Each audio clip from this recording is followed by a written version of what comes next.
بسم اللہ الرحمن الرحیم۔ Voice of Islam for students کے معزز سامعین، السلام علیکم۔ میں ہوں آپ کا ہوسٹ محمد مقصود اور آپ دیکھ رہے ہیں ہمارا official channel voice of Islam for students.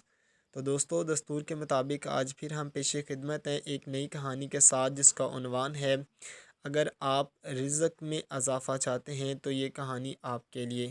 دوستو، اس کہانی کو سننے کے بعد آپ اس قابل ہو جائیں گے کہ آپ اپنے اعمال کو بہتر کریں گے اور اس عمل سے بچنے کی کوشش کریں گے جس کی وجہ سے آپ کے رزق میں اضافہ نہیں ہو رہا، اور اس عمل کو اپنانے کی کوشش کریں گے کہ جس کی وجہ سے آپ کے رزق میں اضافہ ہو۔ تو دوستو، بنا ٹائم ویسٹ کیے چلتے ہیں اپنی کہانی کی طرف۔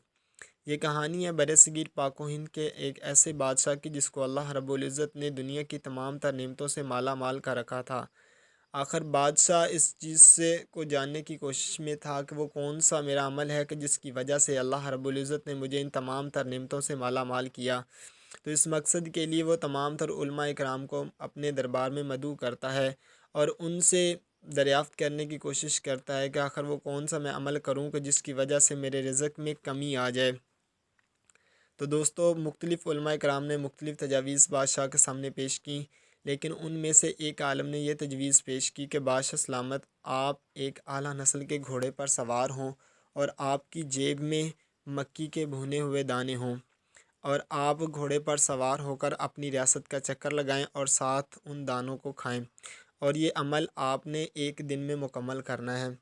تو دوستو، ایسا ہی ہوا۔ بادشاہ نے ایک اعلیٰ نسل کا گھوڑا تیار کیا اور مکی کے بھنے ہوئے دانے اپنی جیب میں ڈالے اور اپنے گھوڑے پر سوار ہوا اور ریاست کا چکر لگانے کے لیے نکل پڑا۔ تو دوستو، تھوڑا ہی دور جاتا ہے بادشاہ جیب میں سے دانے نکالنے لگتا ہے تو ایک دانہ جو ہے وہ زمین پر گر جاتا ہے، اور وہ جگہ ایسی ہوتی ہے کہ وہاں پر ڈسٹ بہت زیادہ ہوتا ہے۔ تو دوستو، بادشاہ اپنا گھوڑا وہیں باندھ دیتا ہے اور باندھنے کے بعد اس ساری ڈسٹ کو اکٹھا کر لیتا ہے۔ تو ڈسٹ کو اکٹھا کرنے کے بعد اس میں سے دانے کو تلاش کرنا شروع کر دیتا ہے۔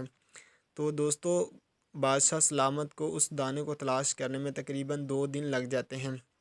تو بادشاہ سلامت جب دانہ نکال لیتا ہے اور پھر اسے خشک کر کے صاف کر کے کھاتا ہے، اور اس کے بعد پھر اپنے گھوڑے پر سوار ہوتا ہے اور واپس اپنی ریاست میں آتا ہے۔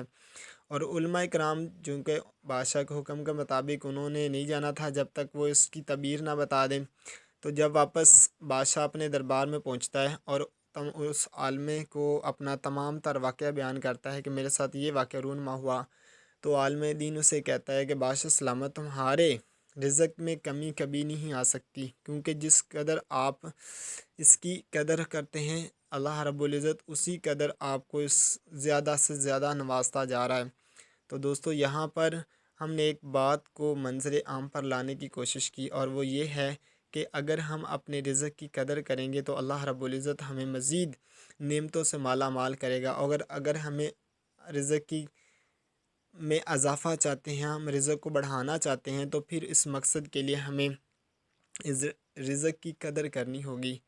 دوستو، آج کے اس دور میں رزق کی بہت برہمتی ہو رہی ہے، قدر نہیں کی جا رہی، جس کی وجہ سے تمام تر وافر مقدار میں ہونے کے باوجود انسان کھانے سے قاصر ہے۔ تو اس کے پیچھے جو ریزن ہے، جو لاجک ہے، وہ یہی ہے کہ انسان جو ہے وہ رزق کی قدر نہیں کرتا۔ تو دوستو، اگر آپ بھی اپنے رزق میں اضافہ چاہتے ہیں، اپنے رزق میں فراوانی چاہتے ہیں، تو اپنے رزق کی قدر کریں۔ تو امید ہے کہ آپ کو ہماری یہ چھوٹی سی کہانی پسند آئی ہوگی۔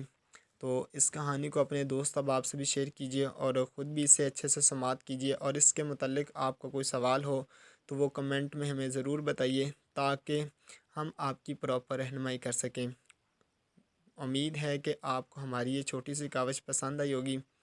ملتے ہیں نیکسٹ ویڈیو میں، تب تک کے لیے اللہ حافظ۔